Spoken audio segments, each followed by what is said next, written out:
Hello and welcome to the video. In this video we'll be taking a look at this plane here. This is the Durafly SlowPoke. Now the SlowPoke isn't a new design by any stretch of the imagination. If you search on YouTube or in the forums, the SlowPoke design has been made by a number of people for quite a long time. Initially out of good old balsa, but this is a foam version. Now this isn't the kind of plane that I typically tend to fly, but those of you that have been watching the channel for a while know that I have been looking for very good trainer planes, and we've tried loads of different ones together on the channel, and unfortunately the ones that I keep coming back to are things like the Skywalkers and the Bixlers that have the prop up out of the way. But another common question I'm getting a lot is, well, what would be a good plane? Once I've got that under my belt and I want something that looks like a plane, what would be another option? And I've got this in because this might be it. And I've never owned a SlowPoke, initially because I thought they looked a little bit goofy, but as you can see from these shots, the way it looked from some angles and the sweep of this particular model from Hobby King has almost a Spitfire-esque profile. Now that's praise indeed in my humble opinion, because I think the Spitfires is one of the most beautiful planes out there. So in this video what I'll do is I'll take it out of the box, show you how it comes, and then go through the build process and talk about the steps. The build process is very short and sweet. It isn't a particularly complicated build by any stretch of the imagination. I have another video that I'm going to do where I'm going to show how to set this up with the new Hobby King orange radio. Had a couple of people get in touch after I did an initial first look at that radio asking to show a setup for a plane, so you know what, this sounds like a great opportunity. I'll put a link in the description when that video is available. So once I've got this thing together, then we'll take it out of the field and give it a fly. So the first thing to do is talk about how it comes in the box. The box is a reasonable size, and as you open it up, the first thing you're going to come across are the wings on the top and the vertical tail feather. Now, whoever packed this obviously had a new tape gun and took full advantage. The packing is very good. There's loads of room around the pieces inside, so that even if it did get a little squashed, it shouldn't damage any of the components in shipping. The control horns on the control surfaces aren't installed, and that tends to be the things that get compressed when everything gets pushed together. So to take the first wing out, you can see that on the top all the decals and everything are fitted. On the bottom you have that standard white and black colour scheme that are on an awful lot of Hobby King planes at the moment, so it's easy to tell whether you're looking at the top or bottom of the wing, handy for orientation. By default the servo's installed, 9-gram servo. That's the hole there by the side of it for the spar that goes through. I'd recommend every time you take these kind of things out, work all the hinges, make sure that they're nice and free. The decal application on the wing is very nice indeed. After pulling the other wing out, then the next piece I've got hold of is the vertical stabilizer.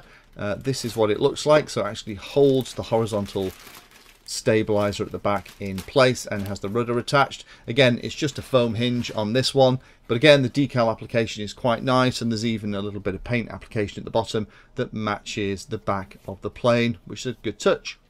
Only other thing outside of the other cardboard box in here are the struts. These are the struts that go over the top of the wing and over the tail as well to give it that scale look. I don't think they're structural at all. I flew mine with and without it and it didn't seem to make any difference, but it might make it look pretty. Picking up the cardboard, then you get access to the rest of the bits. There's the undercarriage with the undercarriage support plastics in there as well, as well as a couple of screws. Nice big wheels, which are going to be great. I do like trainer planes that have nice big wheels, so you don't have to have a bowling green to land on. Landing on grass, if you do make a bit of a mess of the landing, does mean you're going to get more of your plane back than if you landed on something harder that's going to shave off bits of foam as it skids along the ground. The main fuselage has pilot installed. Hopefully you can see that there. There's kind of a pseudo cockpit. Not sure I'm a massive fan of the pilot, but we'll come back to him later. He is removable, luckily, but actually once you start flying this thing, he starts to grow on you. Again, decal application is very good indeed, and the easiest way to actually remove the battery cover is to actually grab hold and yank the pilot's head. Loads of room inside for the battery that you need. You're going to need the battery reasonably far forward to get your central gravity. The engine for the other side of the model, that's just fitted with some glue. We'll do that towards the end of the build. You get the prop, and this is a 12 by 8 prop. The motor in here is a 3648 700 kV brushless outrunner motor, and flying weight is going to be around 1.4 kilograms when you've got everything done. Wingspan when you've built it will be about 1,200 millimeters, or about 1.2 meters. So it's a nice size for easy transport, and it's big enough that it's nice and easy to see, particularly with these big wide wings. They're very easy to spot in the air. Horizontal tail feathers on mine were quite stiff, so I had to run them a couple of times. You have the mounting points for those kind of spring-loaded pieces. And again, decal application is pretty good. We are going to have to fit all the control horns here. Doesn't talk about that in the manual, but that's no big deal. We've done that lots of times before on different models. Then we have the spar that goes to the wings, not carbon fiber here. Got SlowPoke actually burned into it at the top. And as you can see here, the wings are not completely flat. They have a slight angle on them, and that camber is going to make it a little bit nicer to fly. Last part of the box in the corner is then the other box of bits. The really cool part in this, and I hope to see this in lots of other Hobby King models, is each of the parts in here are actually labelled with what you've got to use them for. So if you are an inexperienced builder, going along and figuring out which bits are supposed to go with which part of the model will be a piece of cake. Now, as you probably spotted, there's no manual in here, but the manual is available on the website, so I've downloaded it and printed it out. Although, to be honest, you could probably figure this out without having to print the manual, but it's always nice to have the manual for things like central gravity. First job is to fit the tail together. So the way that works is that the horizontal stabilizer kind of slides into the vertical stabilizer, and then that's then glued into the rear of the plane. I used a 5-minute epoxy like I always do for these kind of things, and it's set up and has held it beautifully. The way I tend to do those things is actually put a little bit of blue painter's tape to hold everything in place, and just to make sure that the tail was pressed nicely against the bottom part while it all set up, I actually used a little cocktail stick just to keep everything in place. Be careful when you're applying anything, even blue painter's tape onto models like this.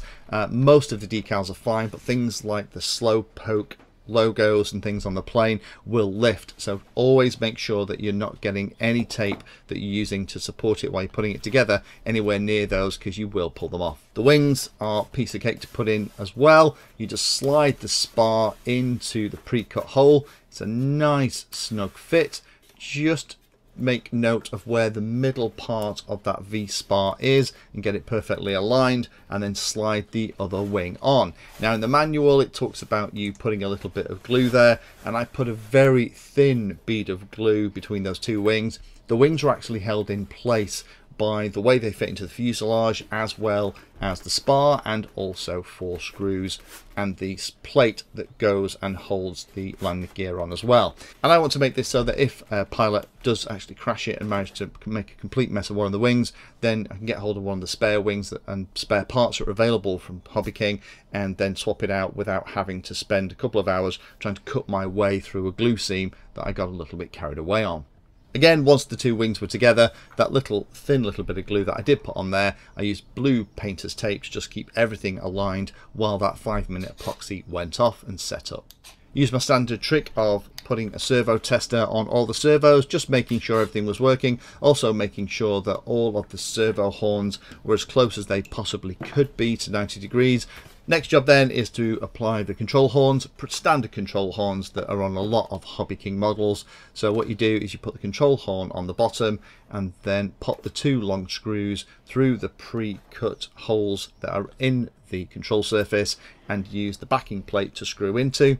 Once you've done that, then it's a case of connecting the control rod. The control rods on this do have ball links, which is a nice touch. Does provide a little bit more freedom of movement and make sure that nothing gets bound up. Put the smaller screw and nut through the control horn and do it up with your fingertips, because you don't want anything binding. Do the same for the rudder and the elevator as well, and then it's a case of putting the wing onto the bottom of the model. Feed the cables for the aileron through. I've attached the Y cable that comes in one of the bags already, because I use that to set up the servos. plug the nose into the little slot underneath, and then everything should line up perfectly. There are a couple of bits of plastic in the kit. The piece at the front is part of the landing gear that will make sure to spread the load and keep everything nice and secure at the front of the wings. And there's also a little piece of plastic that goes at the back. Just be careful with that rear piece of plastic. It has a right way and a wrong way round. If you're starting to screw it in and it looks like it isn't fitting flush, you've probably got it the wrong way around. Just flip it 180 degrees and you'll probably find it'll fit beautifully. Once that's done, then slide the wheels into the bottom and hold that into place with the 2 screws.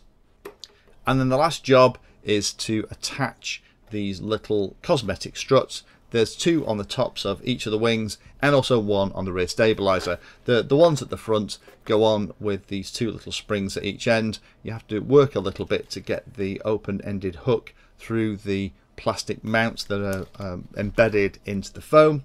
And on the rear one, I found that the way the manual describes it and the number of springs that came in the kit meant that I had to do it this way, but it worked fine.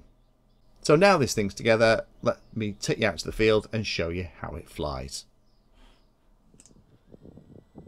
I must admit, when I first looked at this plane and was asked about getting hold of one, I thought it looked a pretty bit goofy. It does look weird. It has those really big wings that are completely out of proportion. The body shape looks a bit short, and the mustachioed pilot in the cockpit looks a bit wacky.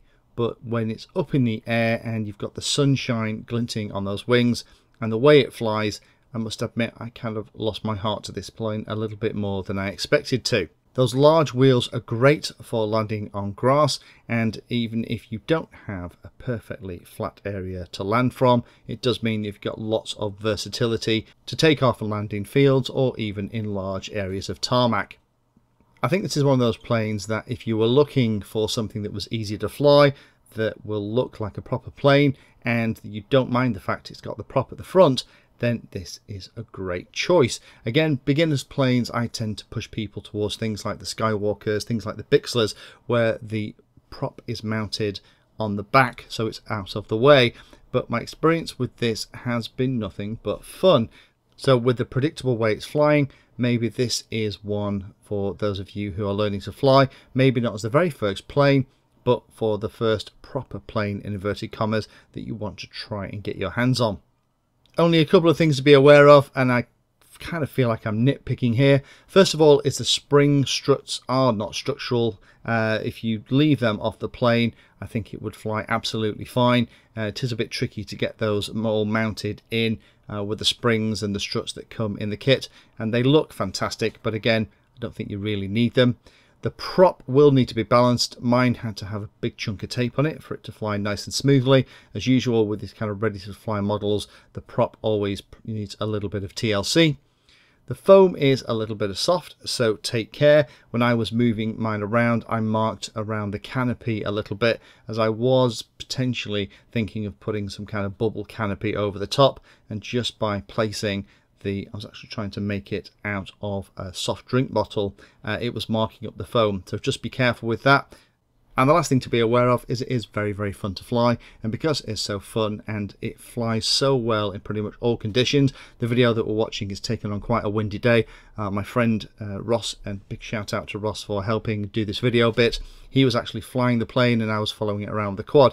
It was quite windy up there, but even so, this plane just didn't seem to care about it all and was flying brilliantly. So if you do get one, make sure that you've got plenty of packs with you when you go to the field, because you won't want to land it, and your cheeks will probably start aching from the amount of grinning you'll be doing while you're flying it around too. So in summary, don't be put off by the slightly wacky looks. If you're looking for a plane that flies really well, that's pretty simple and easy to build, and also nice and easy to set up, it inspires tons of confidence and will give both a brand new pilot and also an experienced pilot a fun ride, then this is definitely one to have a look at. If you found that video useful or like the content, then please hit the like and subscribe button down below. If you want to go the extra step, you can become a Patreon of the Painless 360 channel and help provide support for what I do here. All the videos created here are put into playlists, so if you're interested in a particular topic, have a look at the playlist, and they all are organised in there to make them easier to use. If you're not sure if there's a video for your particular problem or topic you want to know more about, then add Painless 360 to the Google search term that you're interested in, and that should find the video, article or content about the particular thing that you're interested in having a look at.